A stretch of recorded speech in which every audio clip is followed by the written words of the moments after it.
Kalau kita mengenali segala macam keistimewaan, misteri, rahasia, kedalaman hidup kita akan sampai pada titik bahwa ada sesuatu yang hari ini kita sebut Tuhan. Tidak mungkin diriku yang istimewa, tidak mungkin diriku dengan segala kelebihan, dengan segala misteri kedalamannya ini terjadi begitu saja. Nah, ada teori seperti ini. Tanda-tanda orang yang cinta pada dirinya, orang yang punya kualitas self-love. Ini dilihat dari urutan zamannya.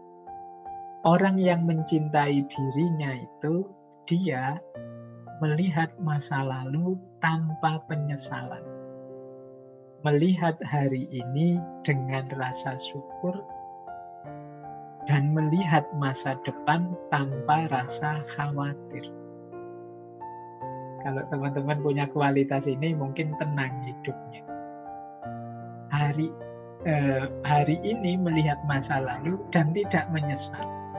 Berupa kan di masa lalu kadang-kadang kita melakukan salah, melakukan dosa. Iya, tidak menyesal itu dalam arti itulah yang kemarin aku lakukan, aku terima. Sekarang akan aku perbaiki. Ternyata aku masih kurang di sini, aku masih lemah di sini. Aku terima situasiku itu dan aku perbaiki sekarang. Kan banyak orang yang hidupnya murung terus, gelisah terus karena menyesali masa lalu. Orang yang semacam ini kan orang yang tidak bisa menerima bahwa kemarin itu aku salah, kemarin itu aku keliru, aku harusnya tidak begitu, aku harus tidak. Jadi dia hidupnya kacau hari ini karena apa? Menyesali masa lalu. Ya kalau cuma disesali hanya akan menggelisahkan. Kita terima, wong dia sudah terjadi. Kalau orang Jawa itu punya prinsip rilo lan rimo. Ya sudah, kita relakan yang sudah terjadi. Yang memang bisa diperbaiki, kita perbaiki. Yang keliru-keliru kita benarkan lagi. Ini namanya melihat masa lalu tanpa penyesalan. Kita sering mencela diri kita, memarahi diri kita gara-gara masa lalu ini. Kenapa aku dulu lemah, kenapa aku dulu pengecut, kenapa aku dulu tidak pemberani, kenapa aku dulu kok tidak serius belajar. Nah ini kalau kita bawa sampai hari ini, itu kita akan gelisah sendiri. Hidup kita tidak akan tenang, tidak akan nyaman. Salah satu indikasi bahwa kita tidak mencintai diri kita. Diri kita jadi sumber penyesalan. Nah yang kedua, melihat hari ini dengan rasa syukur. Jadi menghadapi hidup ini segala dinamikanya kita syukuri. Selalu ada sudut-sudut yang membahagiakan asal perspektif kita positif. Kalau kita ujian kok tidak lulus, oh berarti memang disuruh belajar lagi. Berarti kemampuannya belum cukup. Alhamdulillah loh masih ada nilainya misalnya. Nah ini jiwa yang bersyukur. Kok melakukan apa gagal, berarti harus berusaha lagi, harus berupaya lagi. Berarti memang kemampuanku hanya sampai ini, harus di-upgrade lagi. Yang sudah aku peroleh, aku syukuri. Yang belum, aku kembangkan lagi. Menghadapi hidup dengan rasa syukur dan melihat masa depan tanpa rasa khawatir. Ini juga sering mengganggu hidup kita. Kuliah jadi tidak serius karena mikir, aduh Pak, saya kuliah kok jurusannya jurusan ini ya, besok masa depanku kayak gimana. Nanti kita berkaca lihat diri kita, aduh Pak, wajahku kok kayak gitu ya, kira-kira ada enggak yang mau sama saya ya nanti ini. Jadi kita khawatir masa depan terus. Pak, saya itu kan cuma lulusan ini, nanti paling pekerjaannya ya seputar-seputar karir di situ. Bisa enggak ya saya jadi orang kaya besok itu, padahal saya pinginnya punya rumah, punya mobil, punya, khawatir lagi kita. Banyak sekali kita khawatir. Pak, saya nanti kalau punya anak kira-kira bisa didik enggak ya Pak? Yo, saya ini orang kayak gini loh. Anakku niru aku kan susah, saya nanti gelisah lagi. Banyak hal yang tidak penting yang masih jauh, masih di luar jangkauan kita gelisahkan, kita khawatirkan. Ini di antara ciri kita tidak puas dengan diri kita. Kita belum mencintai diri kita. Maka teman-teman, yuk mulai hari ini kita cintai diri kita. Yang sudah berlalu kita relakan, yang masih keliru-keliru kita perbaiki. Yang sudah jalan itu tidak kita posisikan sebagai sumber penyesalan, tapi kita jadikan sumber pelajaran.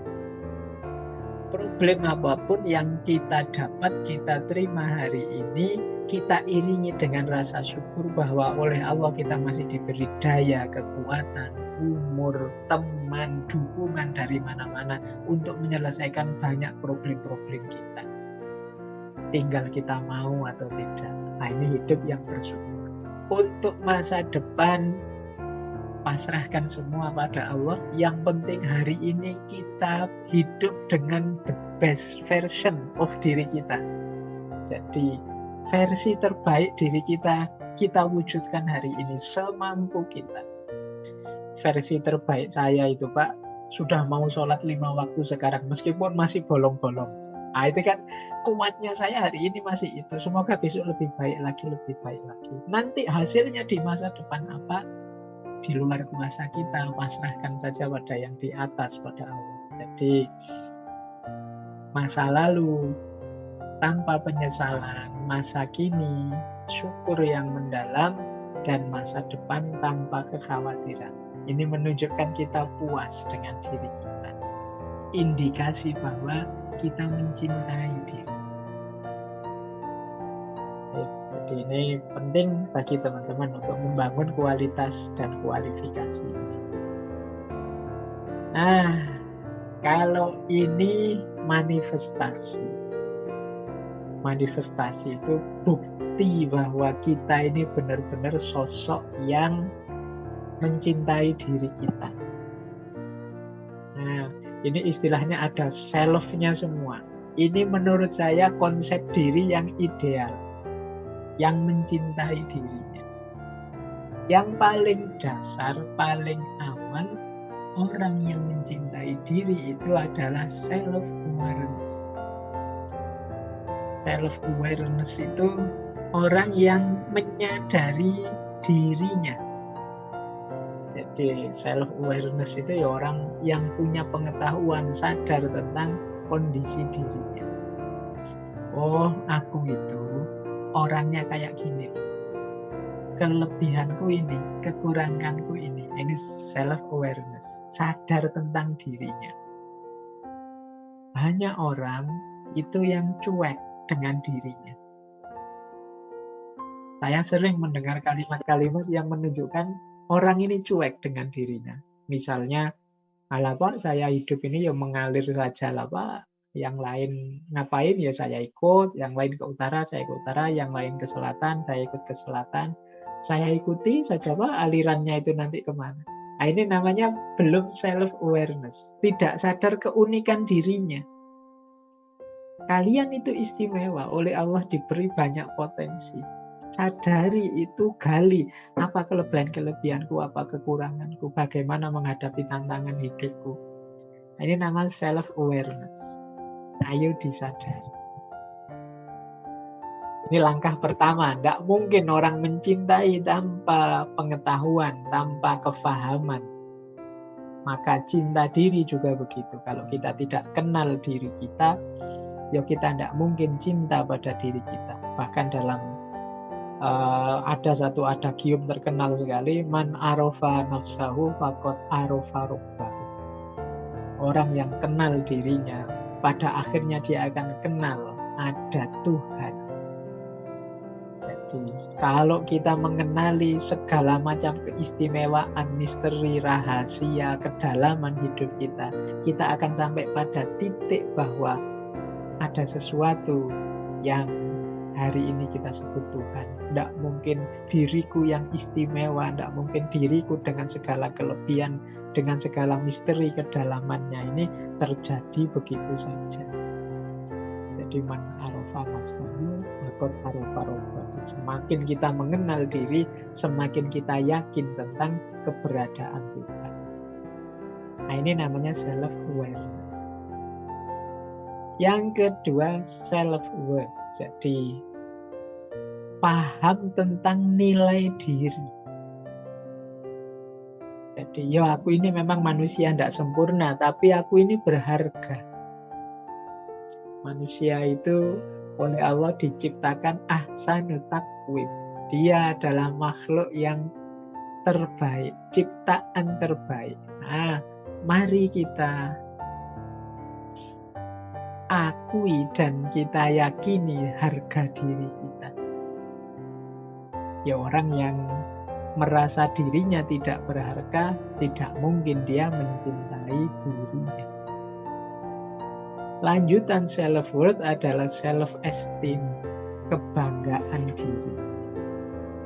Aku bangga dengan diriku, dengan hidupku, dengan situasi diriku saat ini. Self-esteem. Jadi, kalau sudah self-esteem, biasanya terus self-care, peduli terhadap diri. Kalau capek ya tidur, kalau makan ya, kalau lapar ya makan. Kalau ini namanya kita peduli dengan diri kita. Jadi kan banyak orang-orang kalau dalam bahasa filsafat itu namanya altruis. Orang altruis itu mungkin minggu depan akan banyak kita bahas ketika membahas people pleaser. Nah, orang altruis itu tidak peduli dirinya. Dia korbankan untuk segala di luar dirinya. Nah, ini berarti dia tidak punya self-care. Orang yang mencintai dirinya, itu ya dia peduli dengan dirinya. Makanya kemarin misalnya pandemi, ada aturan. Kalau tidak ingin tertular oleh virus corona, pakailah masker. Jangan dekat-dekat orang, jaga jarak misalnya. Nah ini kalau kita cinta diri kita, pasti ada unsur self-care.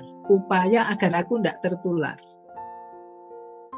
Karena tubuh ini anugerahnya Allah, sangat istimewa, harus aku jaga. Tidak boleh aku tidak peduli. Tidak boleh aku resikokan dengan penyakit. Tidak boleh aku siksa, tidak boleh aku susahkan. Jadi ini namanya self-care, peduli. Kalau dalam hadis itu ada cerita, satu ketika ada sahabat-sahabat yang menghadap Rasulullah, kemudian ini jumlah sahabatnya 3. Yang pertama di depan Rasulullah bertekad, aku akan bangun malam terus, tidak tidur-tidur, demi ibadah kepada Allah. Yang satunya bilang, aku akan puasa terus, tidak ada buka puasanya, untuk ibadah terus pada Allah. Yang satu bilang, hidupku aku persembahkan untuk agama, aku tidak akan menikah, biar sibuknya dengan Allah saja.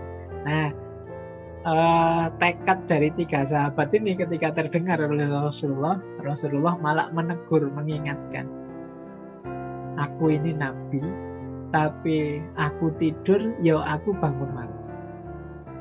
Aku puasa, aku juga buka puasa. Dan aku menikah. Jadi karena memang ini fitrahnya manusia, tuntutan diri, bagian dari self-care, self-love tadi.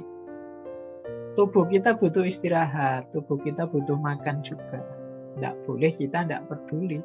Sakit biar saja Pak, kalau Allah nakdir sakit. Tidak, Allah itu memberi amanat kita untuk menjadi khalifah di muka bumi, antara lain yang mengkhalifai diri kita sendiri.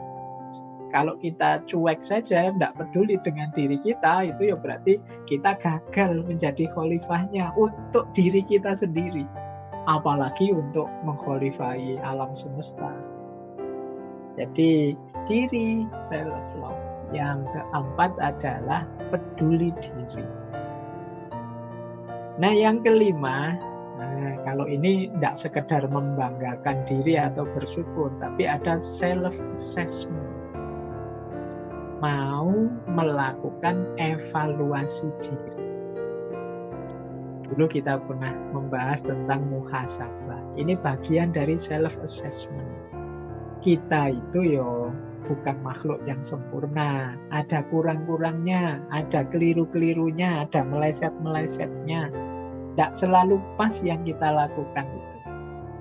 Misalnya tadi kita mau peduli dengan diri kita. Loh, yang kita lakukan sudah pas apa belum? Untuk melakukan ini kan kita perlu self-assessment. Nah, self-assessment itu ya paling tidak bisa dilakukan dengan 3 strategi. Yang pertama self-perception. Self-perception itu kita merenungi sendiri, mempersepsi diri kita sendiri. Yang kedua self-comparison, kita membandingkan dengan orang-orang baik misalnya. Wah, Pak Ustadz itu yang sering saya dengarkan, beliau ini puasa Senin Kemis terus tuh ya. Oh, berarti aku ndak ada apa-apanya. Aku harus niru seperti itu mungkin. Itu namanya self-comparison. Wah, temanku ini kok sabar sekali ya. Sementara aku kok mudah tersinggung, mudah marah ya. Berarti aku harus mulai menata diri. Ini lewat self-comparison. Jadi kesadaran bahwa kita ini masih banyak kekurangan-kekurangan, maka kita teliti dalam diri kita di titik mana aku itu kurang. Ini namanya self-comparison. Yang ketiga, feedback. Jadi feedback itu ya kita tetap terbuka mendengarkan kalau ada teman mengkritik, kalau ada teman memberi masukan, kalau ada orang usul apa untuk kebaikan kita. Karena kadang-kadang kita itu memikirkan diri kita sendiri itu kurang objektif. Jadi ya karena kita terlibat dengan diri kita terus, kita merasa sudah benar kok, sudah sesuai kok. Orang lain yang tahu, belum, sampean itu ada kurang. Nah, di sini pentingnya teman. Karena kadang-kadang kita sendiri sulit untuk objektif dengan diri kita. Terlalu dekat, karena yo kita di situ tiap hari, tapi orang lain yang ngerti. Kita mungkin bagi orang pemarah, marah itu wajar saja, normal saja. Kalau ada yang keliru, enggak pas, ya memang harus dimarahi. Nah, itu karena kita tiap hari begitu. Tapi teman kita yang bisa ngasih masukan, Mas, yo marah itu wajar, tapi kalau kayak sampean ini sudah enggak wajar ini, apa-apa dikit marah, apa-apa dikit marah. Itu namanya feedback. Penting bagi kita dalam konteks self-assessment, mengevaluasi diri.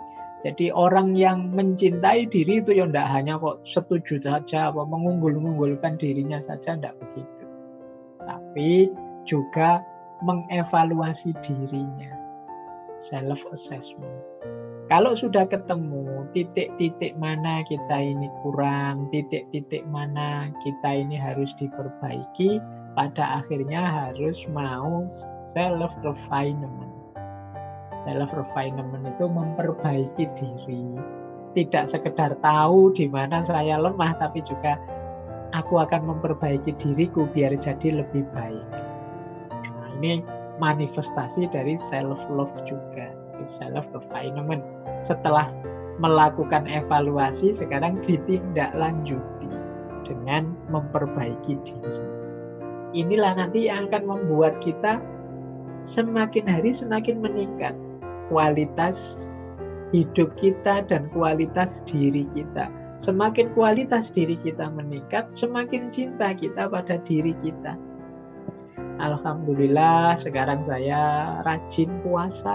Alhamdulillah sekarang saya sudah bisa rutin sedekah. Alhamdulillah. Ini peningkatan-peningkatan yang membuat kita tambah jatuh cinta pada diri kita.